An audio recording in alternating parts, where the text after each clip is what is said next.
గ్రంథము రాజుల మొదటి గ్రంథము 22వ అధ్యాయం 30వ వచనం దగ్గర చదువుతాను చూడండి. ఇశ్రాయేలు రాజు, నేను మారువేషం వేసుకుని యుద్ధములో ప్రవేశించెదను, నీవైతే నీ వస్త్రములు ధరించుకుని ప్రవేశించమని యెహోషాపాతుతో చెప్పి మారువేషం వేసుకుని యుద్ధమందు ప్రవేశించును. ఇక్కడ యోధారాజు ఇశ్రాయేలు రాజు ఇద్దరు కూడా ఇయ్యంకులు అయ్యారు అనమాట. ఇశ్రాయేలు రాజు యొక్క కూతుర్ని చెప్పండి యోధారాజు యొక్క కొడుకు ఇచ్చి పెళ్లి చేశాడు. ఒకనొక రోజు ఎలా కొన్నారు పలకరించడానికి వెళ్ళాడు యోధారాజు యెహోషాపాతు. వెళితే అప్పుడు అన్నాడు, నేను ఇలా యుద్ధానికి వెళ్తున్నాను, నువ్వు యుద్ధానికి వస్తావా అన్నాడు.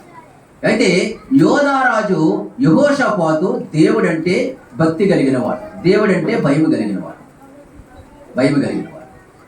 ఇశ్రాయేలు రాజుకి దేవుడంటే భయం లేదు. దేవుడంటే భయం అన్నవాడు ఇప్పుడు ఎక్కడికి వెళ్ళాడు?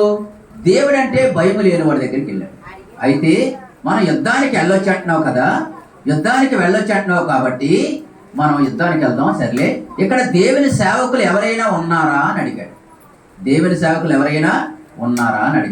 400 మంది ఉన్నారు అన్నాడు. ఏ రోజు? ఇశ్రాయేలు రాజు 400 మంది. 400 మందిని పిలన్నాడు. 400 మంది వచ్చి అంటున్నారు, వెళ్ళండి, యుద్ధానికి వెళ్ళండి, జయం మనదే, వెళ్ళండి, యుద్ధానికి వెళ్ళండి, జయం మనదే అంటున్నారు 400 మంది. అప్పుడు ఈ 400 మంది చెప్తుంటే నిజంగా దేవుని భయం కలిగిన వాడికి, దేవుని నడిపింపున్నవాడికి ఆ మాటలు నమ్మశక్యంగా లేవు. యెహోషాపాతు ఆ మాటలు నమ్మలేదు. ఈ 400 మంది కాకుండా ఇంకా ఎవరైనా ఉన్నారా అని అడిగాడు. అయితే ఇంకొకడు ఉన్నాడు, ఆడు మాత్రం నాకు ఎప్పుడు మంచి చెప్పడాడు, ఆడంటే నాకు అస్సలు ఇష్టం ఉండదు. ఆ సేవకుడు అంటేని ఈ 400 మంది అంటే నాకు చాలా ఇష్టం. అప్పుడు జై చీటికి వాడికి ఏమంటారు? జై అంటారు కాబట్టి వీళ్ళు 400 మంది తుట్టుగా ఏర్పాటు చేసుకున్నాడు. ఎవరు? ఇశ్రాయేలు రాజు. ఈయన పేరు ఆహాబు. ఏం పేరు ఈయన పేరు? ఆహాబు. అయితే అతను పిలిచిన తర్వాత వచ్చాడు. ఎవరు? ఇష్టం లేని వాళ్ళు కూడా ఏం చేశారు? పిలిచారు, వచ్చాడు. వచ్చిన తర్వాత నిలబడిన తర్వాత యుద్ధానికి వెళ్తాను, వెళ్ళమంటావా వద్దంటావా, దేవుడు ఏం చెప్తాను అన్నాడు. వెళ్ళు దేవుడు నీకు జయవెత్తాడు వెళ్ళు అన్నాడు. వచ్చి రాగానే పని చేశాడు అనమాట. యుద్ధానికి వెళ్ళి జయవెత్తాడు దేవుడు అన్నాడు. యుద్ధం చెప్పు అన్నాడు. దేవుడు నాకు దర్శనం చూపించున్నాడు. ఇశ్రాయేలు ప్రజల కొండల మీద కాపరి లేని గొర్రెల వలె చెదరిపోయినట్లుగా దేవుడు దర్శనం చూపిస్తున్నాడు. ఇది నిజమో అన్నాడు. నువ్వు నా కోసం ఎప్పుడు మంచి పలక పెట్టు నువ్వు అని ఈయన యుద్ధానికి వెళ్ళి వచ్చేదాకా ఈయన లోపల పెట్టి బంధించండి అన్నాడు. యుద్ధానికి వెళ్ళాడు. ఏ వ్యాసం వేసుకుని వెళ్ళాడు? మారు వ్యాసం వేసుకొని వెళ్ళాడు అనమాట. ఇశ్రాయేలు రాజు యోధారాజు మాత్రం మామూలు డ్రెస్సులోనే ఉన్నాడు. ఇశ్రాయేలు రాజు మాత్రం మారు వ్యాసం వేసుకుని వెళ్ళాడు. మారు వ్యాసం వేసుకుని యుద్ధానికి వెళ్ళిన తర్వాత ఆ యుద్ధంలో చెప్పండి, ఈ యోధారాజుని తరిమేస్తున్నారు, యెహోషాపాతును తరుముతున్నారు. యాక్చువల్గా తరమనుషులు ఎవరిని? ఇశ్రాయేలు రాజుని తరమాలి. కానీ యోధారాజుని తరుముతుంటే ఈ యోధారాజు ఏం చేస్తాడంటే గట్టిగా కేకలేస్తున్నాడు. చదువుదాం 32వ వచనం. రథాధిపతులు యెహోషాపాతును చూచి ఇతడే ఇశ్రాయేలు రాజు అనుకుని అతనితో పోట్లాడకు అతని మీదకు వచ్చి యెహోషాపాతు కేకలు వేయగా రథాధిపతులు అతను ఇశ్రాయేలు కానట్టు గుర్తుపట్టి అతను తరుముట. ఏమని కేకలెట్టుంటాడు? ఒరే మీరు చిక్కించుకోవాలనుకున్నావా? నేను కాదురా, ఏదో రమ్మంటే వచ్చాను, ఎరకపోయి వచ్చాను, నన్ను తనమకండ్రా బాబు, నేను ఇశ్రాయేలు రాజును కాదు అనేసి గట్టిగా కేకలేస్తే దేవుడు అతను తప్పించాడు. దేవునికి భయపడేవారిని ఆపద సమయంలో దేవుడు ఏం చేస్తాడు? తప్పిస్తాడు. ఇశ్రాయేలు రాజు మనకి ఒకడు గురు చూడకుండా సడన్ గా ఒక బాణం వదిలితే అది ఇక్కడ గుచ్చుకొని గురు చూడకు వదిలితే తగిలింది, గాయమైంది, చనిపోయింది. సరే, ఇక్కడ ఎవరిని మోసం చేయాలనుకున్నాడు? దేవుణ్ణి మోసం చేయలేము ఎవరో కూడా. మనుషుల్ని మోసం చేయొచ్చునేమో కానీ దేవుణ్ణి ఎవరో మోసం చేయలేము. దేవుని పిల్లలుగా దేవునికి భయపడేవారు ఉన్నారు లోకంలో. అందుకే ఈ లోకం ఇంకా నిలిచి ఉంది. దేవునికి భయపడేవారు ఇంకా లోకంలో ఉన్నారు కాబట్టి లోకం ఇంకా నిలిచి ఉంది. దేవునికి భయపడే వారిగా లోకంలో లేకుండా పోతే ఈ లోకం ఎప్పుడో సర్వనాశనము అయిపోయేది. దేవునికి భయపడే వాళ్ళు ఉన్నారు, మర్చిపోకూడదు మనం. దేవునికి స్తోత్రం కలుగునగా. హల్లెలూయా. అది ఒకసారి నన్ను ఒక ఆయన అన్నాడు, మీరు ఏం చేస్తాను పాస్టర్ గారు అన్నాడు. నీకెట్టిన బాబు అన్నాడు, నీకెట్టిన బాబు అన్నాడు. ఒక ఆయన అన్నాడు, నీ గోల్డ్ వచ్చేది అన్నాడు. ఆదివారం అన్నాడు, నువ్వు వచ్చే మా చర్చికి లెక్కెడు దిగను అన్నాడు. లెక్కెట్టు దిగను వచ్చే ఆదివారం అన్నాడు. దేవుని పిల్లలుగా మనం ఎలాగుంటున్నాం ఆలోచన చేయాలి. మనుషుల ఆలోచనలు ఎలాగుంటాయి? మనుషులు మభ్య పెట్టవచ్చునేమో కానీ, మనుషుల్ని మాటలతో మోసగించవచ్చునేమో కానీ, చేతలతో మోసగించవచ్చునేమో కానీ, దేవుడిని మాత్రం మోసం చేయడం ఎవరి తరమో వాళ్ళు. దేవుడిని మోసం చేయాలనుకుంటే మనం పెద్ద ప్రమాదంలో ఉన్నట్టే లెక్క. దేవుడు ఎవరిని దీవెంత అన్నాడు తెలుసా? యథార్థంగా ఉన్న వాళ్ళు దీవెంత అన్నాడు దేవుడు. మోసం చేసే వాళ్ళు దీవెంత అనలేదు దేవుడు. అన్యాయస్తులు దీవెంత అనలేదు దేవుడు. వేషధారులను దీవెంత అనలేదు దేవుడు. దేవుడు ఎవరిని దీవిస్తానన్నాడు? యథార్థముగా ఉన్నవారిని దీవిస్తాడు. యథార్థముగా మనం ఉంటే మనల్ని దీవిస్తాడు. మన తర్వాత వచ్చే సంతానాన్ని దీవిస్తాడు. ఆ తర్వాత వచ్చే సంతానాన్ని కూడా దేవుడు దీవిస్తాడు. దావీదు యథార్థంగా ఉన్నాడు కాబట్టి దావీదు సంతానాన్ని దేవుడు అలా దీవించుకుంటూ వెళ్ళిపోయాడు. అబ్రహాం యథార్థంగా ఉన్నాడు కాబట్టి అబ్రహాం యొక్క సంతానాన్ని తొగతరం తర్వాత మరొక తరం దీవించుకుంటూ వెళ్ళిపోయాడు దేవుడు. యథార్థంగా దేవుని దృష్టికుంటే ఆయన మనల్ని దీవెంతాడు, ఆశీర్వదించాడు. యథార్థతను వదిలేసామా దేవుని దగ్గరికి మనం ఏది ఆశించినా అది మనకు పని. ఈ రాజు దేవునికి భయపడడం మానేశాడు.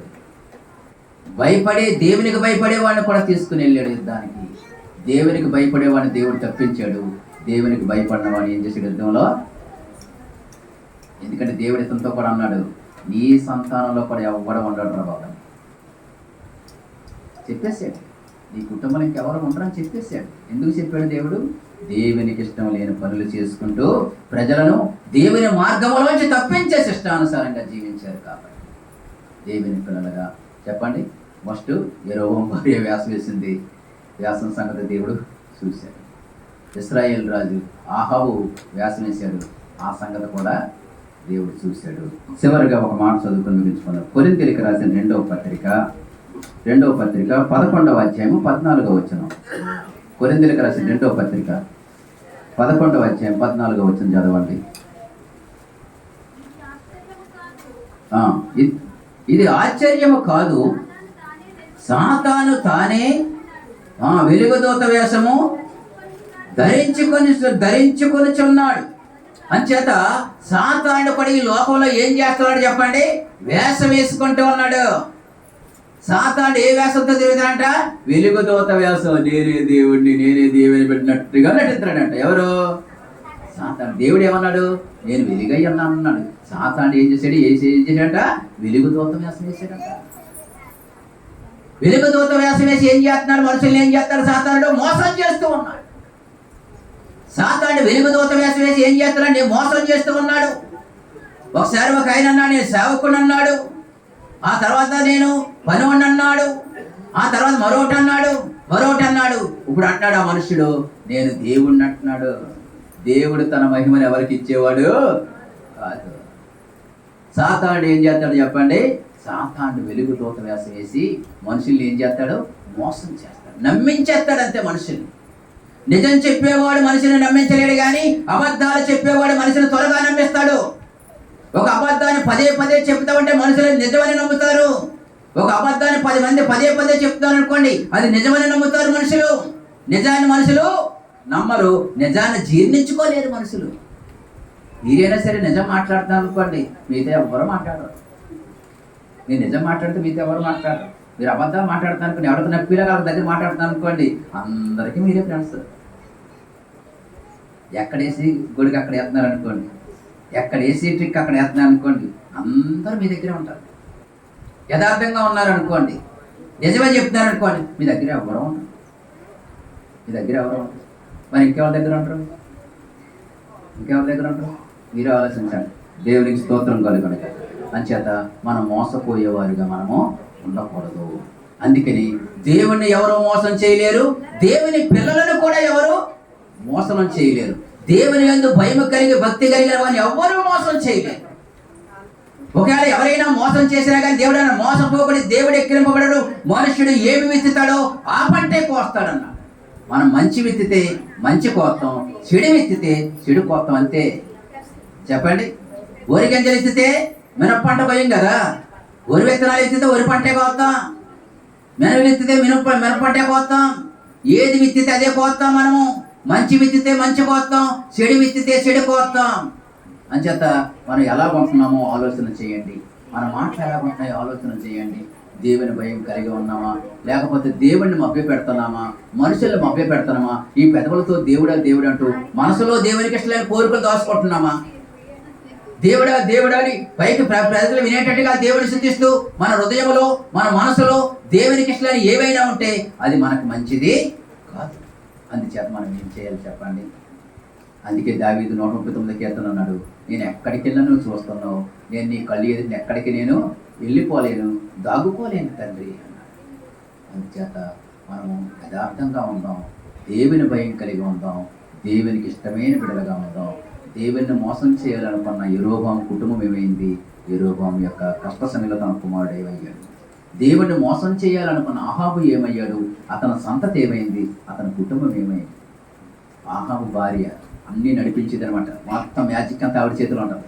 చివరికి ఆవిడ ఎలా చనిపోయిందో తెలుసండి? గుర్రాలతో తొక్కించి చంపేస్తే కాళ్ళు చేతులను ఈ పుర్రే దొరికిందని ఇంకేం దొరకలేదంట. గుర్రాలు తొక్కేసి అంటే మొత్తం శరీరం అంతటి. ఆహాబు భార్య యెజబేలు ఆవిడ పేరు మంచిదే కానీ పేరు తగ్గ బతుకులేదు. యెజబేలు అంటే పవిత్రురాలు, అంతా పవిత్రమైన బతికే. చివరికి ఏమైంది? యెహూ అనేటువంటి ఒక రాజుని దేవుడు పంపించాడు. ఆ రాజు మొత్తం నాశనం చేసి పడేయాలి. అందుకే మనం దేవునికి ఇష్టమైన పనులు ఏమి చేయొద్దు, దేవునికి ఇష్టమైన పనులు చేద్దాం, దేవుని భయం కలిగి ఉందాం, యథార్థంగా ఉందాం. దేవుణ్ణి అడుగుదాం, మన అవసరత ఏమన్నా ఉంటాయి, ఇబ్బందులు ఏమన్నా ఉంటాయి, కష్టాలు ఏమన్నా ఉంటాయి, దేవా నా అవసరతలు తీర్చు, నా బిడ్డలను దీవించు, నా కుటుంబాన్ని దీవించు, నాకు ఆరోగ్యం దయచేయి, శక్తిని బలాన్ని దయచేయి, నువ్వు దీవిస్తేనే కదా మేము దీవించబడతాం అని ఎల్లప్పుడూ మన చేతులు దేవుని వైపు చాపుదాం. అట్టి కృప, అట్టి ఆశీర్వాదము దేవుడు మనందరికీ అనుగ్రహించును గాక. ఆమేన్.